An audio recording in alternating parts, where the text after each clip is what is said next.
So hey guys, అందరూ ఎలా ఉన్నారు? సో అందరూ అయితే మంచిగా ఉన్నారు అనుకుంటున్నాను. సో మన ఇవాళ వీడియో ఏంటంటే బాసరా ట్రిపుల్ ఐటీ వాళ్ళకి నోటిఫికేషన్ ఎప్పుడు వస్తుంది, సో డేట్ అండ్ టైం గురించి మొత్తం అయితే క్లియర్గా డిస్కస్ చేద్దాం. So first Basara triple IT అనేది కూడా ఒకటి ఉందన్నమాట. సో అది ఏపీ తెలంగాణ వాళ్ళకి అనమాట. అంటే ఇక్కడ ఏపీలో 4 ట్రిపుల్ ఐటీలు ఎలా ఉన్నాయో అలానే బాసరా కూడా చాలా ఫేమస్. సో ఇది ఎప్పుడు పెట్టారంటే మనకి news video RK valley Basara అవన్నీ కలిపి ఒకసారి ఫామ్ చేశారు. అది మనకి ఏపీ అండ్ తెలంగాణ కలిసి ఉన్నప్పుడైతే ఇది ఫామ్ అయింది బాసరా అనేది. సో దీనికి కూడా మనకి నోటిఫికేషన్ అనేది, సో అందరికీ ఛాన్సలర్స్ సేమే ఉంటారు, 4 కూడా ఛాన్సలర్స్. సో మనకి ఏపీలో ఎప్పుడైతే వస్తుందో బాసరాకు కూడా అదే విధంగా అయితే సేమ్ రూల్స్ అండ్ రెగ్యులేషన్స్ అన్నీ ఉంటాయి, కానీ జస్ట్ ఆ ఫ్యాకల్టీ అయితే చేంజ్ అయ్యి ఉంటారనమాట. సో బాసరాకి అయితే నోటిఫికేషన్ అనేది మనం ఎక్స్పెక్ట్ చేయొచ్చు జూన్ ఫస్ట్ వీక్ని అయితే మనమైతే మేబీ రావచ్చు అనమాట. సో ప్రతి ఇయర్ కూడా జూన్ ఫస్ట్ వీక్ని అయితే మనకైతే నోటిఫికేషన్ వస్తుంది.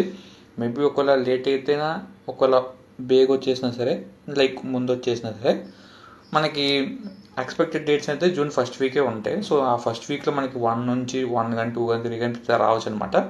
సో ముందుసారి అయితే జస్ట్ మనకి జూన్ 3rd 4th అలా వచ్చింది కదా, సో అదే విధంగా ఉంటుంది. అండ్ ఇది అనేది జూన్ ఫస్ట్ వీక్ అనేది మనం ఎలా డిపెండ్ అవుతుందంటే మనకి 10th మార్క్స్ మీద డిపెండ్ అయ్యి ఉంటుంది అనమాట. సో 10th మార్క్స్ ఎప్పుడు వస్తాయో సో దానికి ఒక 1 month లోపు అయితే మనకి నోటిఫికేషన్ వస్తుంది. సో నోటిఫికేషన్ కూడా వాళ్ళు స్పెసిఫిక్గా మొత్తం సీట్లు ఉన్నాయో మొత్తం చూసుకొని అయితే వాళ్ళు నోటిఫికేషన్ వేస్తారనమాట. సో మ్యాక్సిమం బాసరా ట్రిపుల్ ఐటీకి అయితే 1500 సీట్లు ఉంటాయి అనమాట, ఏపీలో కాదు. సో ఏపీలో అయితే 1100 సీట్లు ఉంటాయి కాబట్టి ఒక క్యాంపస్కి ఇంటూ 4 చేస్తే 4400 సీట్లు ఉంటాయి అనమాట ఏపీ మొత్తానికి. కానీ బాసరా ఒక్క క్యాంపస్ ఉంది కాబట్టి ఒక క్యాంపస్కి 1500 సీట్లు ఉంటాయి అనమాట. ఇది మనకి బాసరా నోటిఫికేషన్ గురించి. నేను వచ్చిన అప్కమింగ్ వీడియోస్లో Basara triple IT cut off గురించి అండ్ ఆల్సో ఏపీ వాళ్ళు బాసరా అప్లై చేయొచ్చా లేకుంటే బాసరా వాళ్ళు ఏపీకి అప్లై చేయొచ్చు అని చెప్పేసి నేను డీటెయిల్ వీడియోస్ పెడతాను. మీకు ఇంకేమైనా డౌట్స్ ఉంటే కింద కామెంట్ చేయండి.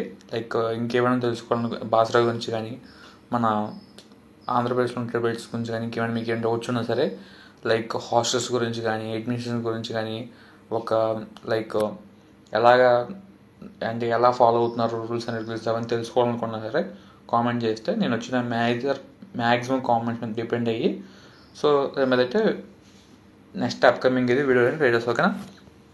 ఇదే video. So thank you, see you next video.